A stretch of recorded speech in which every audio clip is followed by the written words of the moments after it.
षड्ज गीता। षड्ज गीता महाभारत के शांति पर्व में विद्यमान है।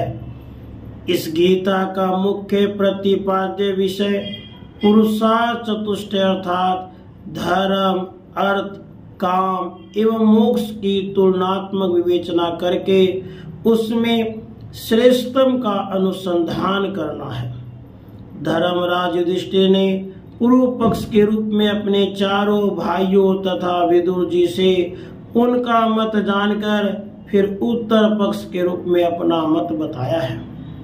फलतः इस छोटी सी गीता में जीवन के सभी पक्षों से संबंध तर्कों का विश्लेषण भी है और निष्कर्ष स्वरूप मोक्ष प्राप्ति का गुड उपाय ज्ञान भी बताया गया है। पांचों पांडव और छठे महात्मा विदुर के विचार ग्रथित होने से इसे षड्ज गीता कहा गया है। इसी षड्ज गीता को चलिए श्रवण करते हैं। वैशंपायन जी कहते हैं, हे जन्मेजय, यह कहकर जब भीष्म जी चुप हो गए तब राजा युधिष्ठिर ने घर जाकर अपने चारों भाइयों और पांचवें विदुर जी से प्रश्न किया। लोगों की प्रवृत्ति प्रायः धर्म, अर्थ और काम की ओर होती है। इन तीनों में कौन सबसे श्रेष्ठ, कौन मध्यम और कौन लघु है? इन तीनों पर विजय पाने के लिए विशेषतः किसमें मन लगाना चाहिए? आप सब लोग हर्ष और उत्साह के साथ इस प्रश्न का यथावत रूप से उत्तर दें और वही बात कहें जिस पर आपकी पूरी आस्था है।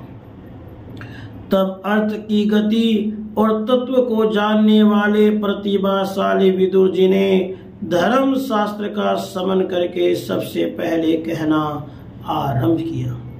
विदुर जी बोले, राजन, बहुत से शास्त्रों का अनुशीलन, तपस्या, त्याग, श्रद्धा, यज्ञ कर्म, क्षमा, भाव शुद्धि, दया, सत्य और संयम, ये सब आत्मा की संपत्ति है। युधिष्ठिर, तुम इन्हीं को प्राप्त करो। इनकी ओर से तुम्हारा मन विचलित नहीं होना चाहिए। धर्म और अर्थ की जड़ यही है। मेरे मत में यही परम पद है। धर्म से ही ऋषियों ने संसार समुद्र को पार किया है। धर्म पर ही संपूर्ण लोक टिके हुए हैं। धर्म से ही देवताओं की उन्नति हुई है और धर्म में ही अर्थ की भी स्थिति है। राजन, धर्म ही श्रेष्ठ गुण है। अर्थ को मध्यम बताया जाता है और काम सबकी अपेक्षा लघु है, ऐसा मनीषी पुरुष कहते हैं। अतः मन को वश में करके धर्म को ही अपना प्रधान ध्येय बनाना चाहिए और संपूर्ण प्राणियों के साथ वैसा ही बर्ताव करना चाहिए जैसा हम अपने लिए चाहते हैं। वैशंपायन जी कहते हैं, विदुर जी की बात समाप्त होने पर धर्म और अर्थ के तत्व को जानने वाले अर्थशास्त्र विशारद अर्जुन ने युधिष्ठिर की आज्ञा पाकर कहा। अर्जुन बोले, राजन, यह कर्म भूमि है। यहाँ जीविका के साधन भूत कर्मों की ही प्रशंसा होती है। खेती, व्यापार, गोपालन तथा भांति भांति के शिल्प, ये सब अर्थ प्राप्ति के साधन है। अर्थ ही समस्त कर्मों की मर्यादा के पालन में सहायक है। अर्थ के बिना धर्म और काम भी सिद्ध नहीं होते, ऐसा श्रुति का कथन है। धनवान मनुष्य धन के द्वारा उत्तम धर्म का पालन और अजितेंद्रिय पुरुषों के लिए दुर्लभ कामनाओं की प्राप्ति कर सकता है। श्रुति का कथन है, धर्म और काम अर्थ के ही दो अवयव हैं। अर्थ के सिद्धि से उन दोनों की भी सिद्धि हो जाएगी। जैसे सब प्राणी सदा ब्रह्मा जी की उपासना करते हैं, उसी प्रकार उत्तम जाति के मनुष्य भी सदा धनवान पुरुष की उपासना किया करते हैं। जटा और मृग चम धारण करने वाले जितेंद्रिय संयत चित्त शरीर में पंख धारण किए मुंडित मस्तक नैष्ठिक ब्रह्मचारी भी अर्थ की अभिलाषा रखकर पृथक पृथक निवास करते हैं। सब प्रकार के संग्रह से रहित संकोचशील शांत गेरुआ वस्त्रधारी दाढ़ी मूछ बढ़ाए विद्वान पुरुष भी धन की अभिलाषा करते देखे गए हैं। कुछ दूसरे प्रकार के ऐसे लोग हैं जो स्वर्ग पाने की इच्छा रखते हैं और कुल परंपरागत नियमों का पालन करते हुए अपने अपने वर्ण और आश्रम के धर्मों का अनुष्ठान कर रहे हैं, किंतु वे भी धन की इच्छा रखते हैं। दूसरे बहुत से आस्तिक नास्तिक संयम नियम परायण पुरुष हैं जो अर्थ के इच्छुक होते हैं। अर्थ की प्रधानता को न जानना तमोमय अज्ञान है। अर्थ की प्रधानता अज्ञान प्रकाश में है।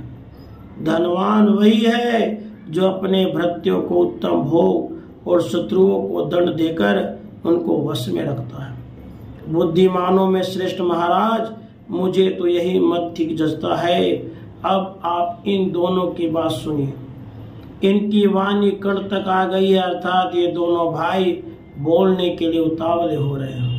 वे सम्पायन जी कहते हैं, उसके बाद धर्म और अर्थ के ज्ञान में कुशल मातृ कुमार नकुल और सहदेव ने अपनी उत्तम बात इस प्रकार उपस्थित की।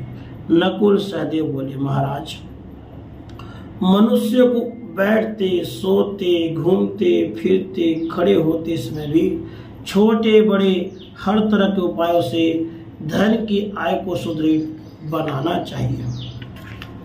धन अत्यंत प्रिय और दुर्लभ वस्तु है। इसकी प्राप्ति अथवा सिद्धि हो जाने पर मनुष्य संसार में अपनी संपूर्ण कामनाएं प्राप्त कर सकता है। यह सभी को प्रत्यक्ष अनुभव है, उसमें संशय नहीं। जो धन धर्म से युक्त हो और जो धर्म धन से संपन्न हो, वह निश्चित रूप से आपके लिए अमृत के समान होगा। यह हम दोनों का मत है। निर्धन मनुष्य की कामना पूर्ण नहीं होती और धर्महीन मनुष्य को धन भी कैसे मिल सकता है। जो पुरुष धर्म युक्त अर्थ से वंचित है, उससे सब लोग उद्विग्न रहते हैं। इसलिए मनुष्य अपने मन को संयम में रखकर जीवन में धर्म को प्रधानता देते हुए पहले धर्म आचरण करके ही फिर धन का साधन करे, क्योंकि धर्म परायण पुरुष पर ही समस्त प्राणियों का विश्वास होता है और जब सभी प्राणी विश्वास करने लगते हैं तो मनुष्य का सारा काम स्वतः सिद्ध हो जाता है। अतः सबसे पहले धर्म का आचरण करें, फिर धर्म युक्त धन का संग्रह करें। इसके बाद दोनों की अनुकूलता रखते हुए काम का सेवन करें। इसी प्रकार त्रिवर्ग का संग्रह करने से मनुष्य सफल मनोरथ हो जाता है। वे सम्पायन जी कहते हैं, जन्मेजय, इतना कहकर नकुल और सहदेव चुप हो गए। तब भीमसेन ने इस प्रकार कहना आरंभ किया। भीमसेन बोले, धर्मराज, जिसके मन में कोई कामना नहीं है, उसे न तो धन कमाने की इच्छा होती है और न धर्म करने की। कामनाहीन पुरुष तो काम भी नहीं चाहता, इसलिए त्रिवर्ग में काम ही सबसे बढ़कर है। किसी न किसी कामना से संयुक्त होकर ही ऋषि लोग तपस्या मन लगाते हैं, फल मूल और पत्ते चबाकर रहते हैं, वायु पीकर मन और इंद्रियों का संयम करते हैं। कामना से ही लोग वेद और उपवेदों का स्वाध्याय करते तथा उसमें पारंगत विद्वान हो जाते हैं। कामना से ही श्राद्ध कर्म, यज्ञ कर्म, वचन, उत्तम कोमल दान और प्रतिग्रह में लोगों की प्रवृत्ति होती है। व्यापारी, किसान, ग्वाले, कारीगर और शिल्पी तथा देव संबंधी कार्य करने वाले लोग भी कामना से ही अपने अपने कर्मों में लगे रहते हैं। कामना से युक्त हुए दूसरे मनुष्य समुद्र में भी घुस जाते हैं। कामना के अलग अलग रूप हैं और सारा काम कामना से व्याप्त है। महाराज, सभी प्राणी कामना रखते हैं, उससे भिन्न कामना रहित प्राणी न कहीं है, न कभी था और न भविष्य में होगा ही। अतः यह काम ही त्रिवर्ग का सार है। धर्म और अर्थ भी इसी में स्थित है। जैसे दही का सार माखन है, उसी प्रकार धर्म और अर्थ का सार काम है। जैसे खली में श्रेष्ठ तेल है, तक्र में श्रेष्ठ घी है, वृक्ष के काश से श्रेष्ठ उसका फूल और मल है, फूल और फल है, उसी प्रकार धर्म और अर्थ दोनों में काम श्रेष्ठ है। जैसे फूल से उसका मधु तुल्य रस श्रेष्ठ है, उसी प्रकार धर्म और अर्थ से काम श्रेष्ठ है।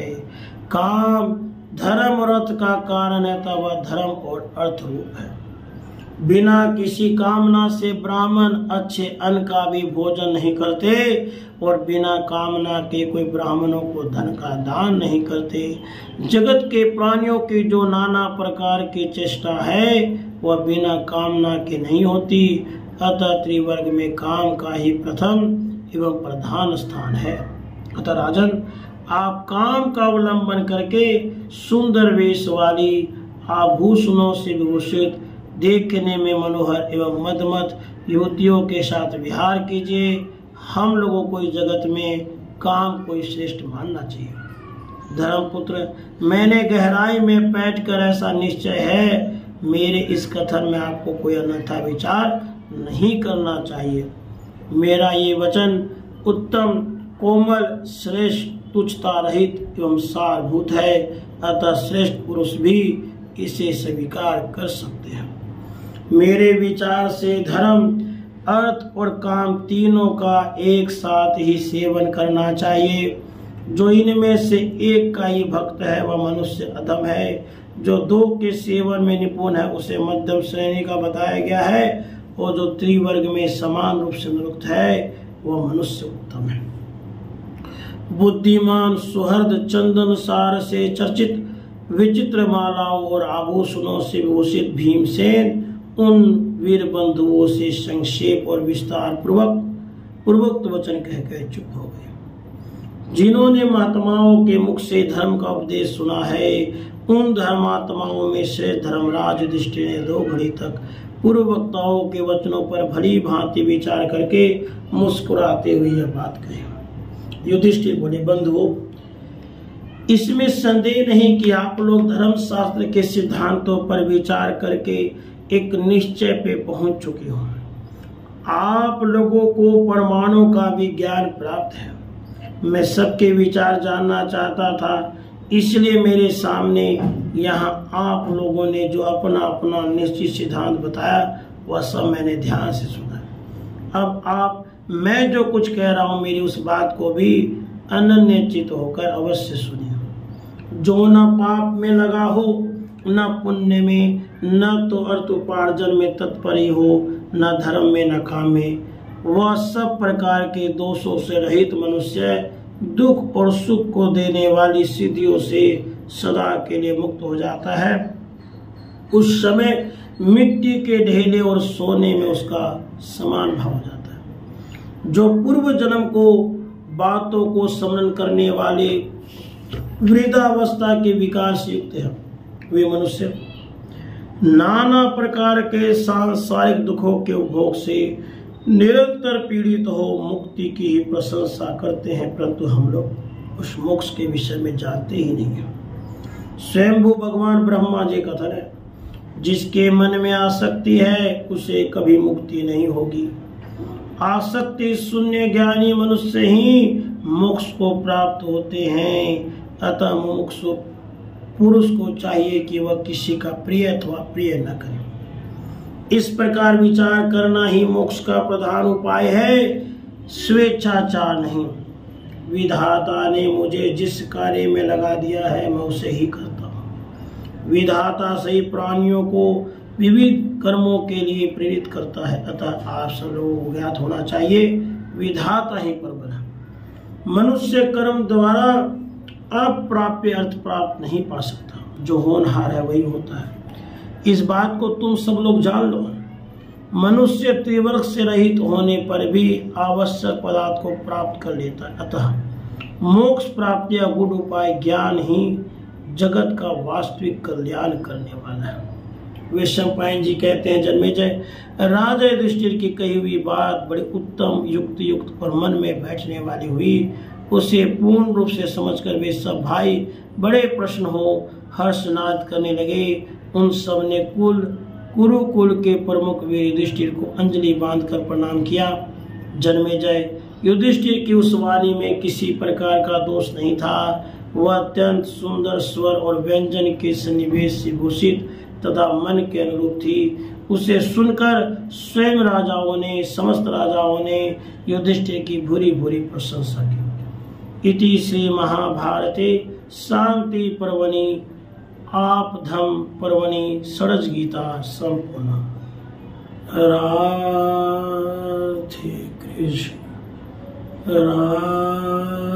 राधे कृष्ण।